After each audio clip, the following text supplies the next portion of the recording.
Hello everyone, my name is Joshua, living in Sendai, Japan. Welcome back to my channel, Out of the Psychopathic Forest, or for the Japanese viewers, Psychopaths no Mori no Soto de.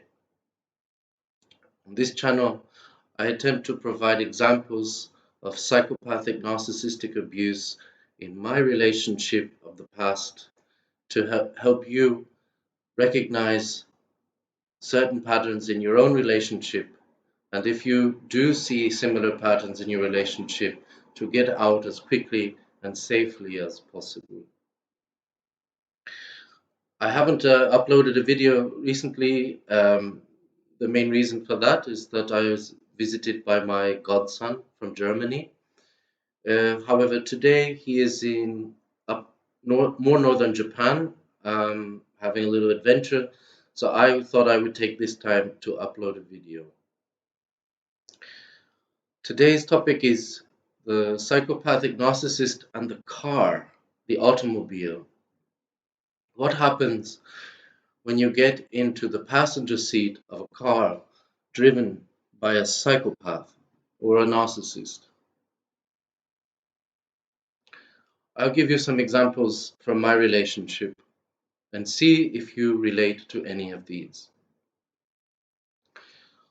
One example was that I would be invited for coffee or for lunch or something like that, and get into the car, and the place will have been decided already, but we never actually arrived there. A series of wrong turns in an area that both of us are perfectly familiar with lead us onto more wrong turns, and then the whole plan just changes. It's very confusing. At first, after one instance, it seems accidental, but it becomes repetitive, and you have no control over this. And essentially, you just want to get back home because it's really not a safe feeling. Another example is I had pulled my groin muscle playing soccer. This was a few years ago, and we went to the supermarket together on a very rainy day. Because of the pulled groin muscle and my size, and the size, her car was pretty small, so I put the seat back as far as I could so that I could stretch out the leg where my groin was torn. We arrive at the supermarket. There are a few places right in front of the door, and I ask, here we go, we can park there. Not happening. Instead, we went to the furthest open parking space from the entrance of the supermarket.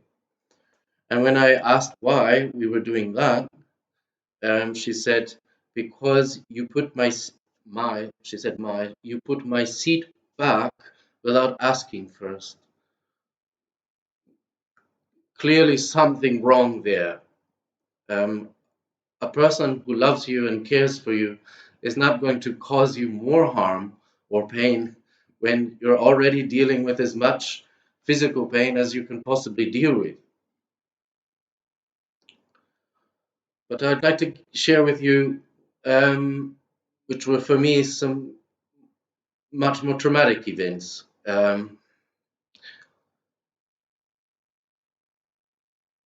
We went to a place called Natori. I was invited to stay with her at a hotel. There was no reason for this. We were living together, but suddenly she wanted to stay in a hotel. We get to the hotel. After about an hour and a half, I ask, why are we there? Like, what's the occasion? They sent her into a rage because apparently I wasn't supposed to ask that question. And if you know narcissistic and psychopathic rage, it is perhaps the most terrifying thing you can experience in your life. They have no control. I mean, to the point that they could even murder you. It's terrifying. But on this occasion, she mutilated the right side of my face with her fingernails, clawed my arms up pretty bad. I was bleeding a lot. and it was painful. And she fled. So she drove from Natori to Yamamoto, and I was left there alone. No transportation at midnight or so. So there's no reason for me to stay. So I had to work the next day. I took my bag and I walked from Natori to Yamamoto. It took about 5 hours. Um, I arrived home probably around 6 a.m., fell asleep. She wasn't there. I received a message from her. Please call me if you can. I didn't call, I just slept. The following morning, I woke up. She was behind me, begging for forgiveness, begging me to wear foundation on my face so that no one would ask any questions. That's verbatim what she said. I refused. Then she offered with the car to drive me to work. Obviously, this is meant to cover up her truly evil nature by pretending kindness. This is something they often do, even with the car. They will sometimes, let's say once every 2 months, give you a ride. I've learned that this is called intermittent reinforcement. They realize that the abuse gets so bad that you can't take it anymore. Then they do something of kindness for you. In her case, it was often the car. I'll give you a ride to work, as if that were the ultimate symbol of love. For me, the ultimate symbol of love to start with would be don't abuse your partner. In any case, the car can be used for so many things. Um, you're in the passenger side and they control the speed. They'll either drive really fast or really slow, and they'll pump the brake unnecessarily rather than coming to a slow stop. And you're going like this, and for them it's like a game. They're just toying with your mind. Or they'll give you the silent treatment, or they'll verbally abuse you in the car. And if you fight back for yourself, then they'll tell you to get out. It's their car. They're not going to drive anymore. This happened to me in Osaki. Osaki city is like 50 kilometers from Sendai. And we were merging onto the highway after she had broken a promise of paying half for a piece of furniture. I ended up paying all of it, $3,000, simply because she didn't bring any money, as she had agreed upon. And I have total proof of that. We're getting onto the highway. I've purchased the furniture. Of course, not happy with it. Looking out the window, trying to avoid conflict because I'm in her car. She suddenly puts on the brakes, merging off of Osaki onto the highway near Naruko. She stops the car, turns the engine off, and then says, Nani, which in English means what? So she's fishing for a fight, obviously, an argument, which, by the way, you should never give to them. So I just remained quiet, looking out the side of the window, repeating, I'd just like to go home. I'd just like to go home.